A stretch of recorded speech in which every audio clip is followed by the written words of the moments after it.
So how are we going to make sure that each test file somehow uses a very specific and unique schema? Well, in this video, I'm going to show you exactly how we're going to do that.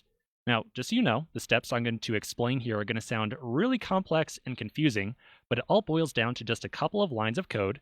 And even if it is confusing, remember what I said at the start of this application? The whole goal was to show you some really complicated setup in a course where I can answer all of your questions very easily, as opposed to you having to discover all this stuff on your own.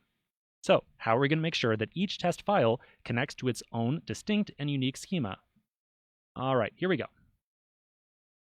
So we've got a series of steps we're going to go through on the left-hand side. Let's walk through these one by one. The first thing we're going to do for each test file, we're going to connect to our Postgres instance as normal. So in other words, we're going to connect as our current user. So again, on Windows, that's as your current user of Postgres.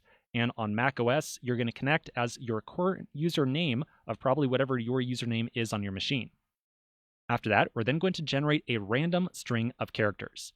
For this example, I'm going to imagine that I'm going to generate a random string of characters as ASDF. We're then going to create a new user, or what we refer to as a role, on our Postgres server. And we're going to name it after whatever string of characters we just generated in the previous step.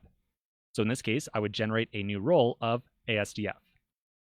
After that, I'm then going to create a new schema with that same name of ASDF. So I've now got a schema called ASDF over here. And then finally, we're going to tell our test file to connect to our database with that same name of ASDF. Now remember, one of the rules around deciding which schema is going to be used whenever we start to execute a query, like this one right here. The first rule that is actually applied by default is not run against the public schema. Instead, the first rule is if there is a schema named after the exact same username that we are connected to the database as, then use that schema. So inside of our users test.js file, we're going to say we want to connect to Postgres as user ASDF. So now we have a connection to our Postgres database. It has a connection with a username of ASDF, which is identical to one of the schemas inside of our database.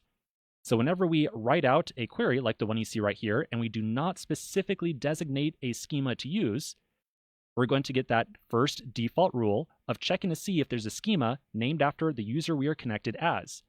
So by default, rather than connecting to the public schema and running this query against it, the query is going to be instead executed against that schema, the one with the same exact name as we are connected to our database as. So that's how we're going to make sure that this user test file is going to run all of its different statements again against schema ASDF. We're then going to repeat this exact same process for all of our other test files as well. So maybe for the second file right here, maybe we generate a random string of characters as 𝑧𝒐𝒊𝒏𝒄𝒆. Then we'll create a new role or user with 𝑧𝒐𝒊𝒏𝒄𝒆. We'll create a new schema, and then make sure we tell our test file to connect to the database with that username. This will be connect to e.g. as user 𝑧𝒐𝒊𝒏𝒄𝒆. We'll have a schema 𝑧𝒐𝒊𝒏. And so inside of this test file, when we run some statement like this, that user's reference right there will be automatically expanded to, behind the scenes, 𝑧𝒐𝒊𝒏.users. In other words, look at the users table inside of that schema. And so we can start to see right away that we get this isolation between all of our different tests. They're all going to be taking a look at different schemas and executing all these queries against these different schemas. So that's pretty much it. That is our strategy. Now again, I want to repeat, I'm sure this sounds pretty confusing.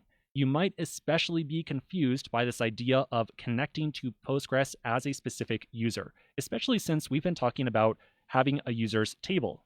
The actual users table inside of our database is a different kind of user than what we're connecting to our Postgres database as. So I know there's still probably some big confusion here, but don't sweat it. We're going to walk through every step along the way and really understand what is going on.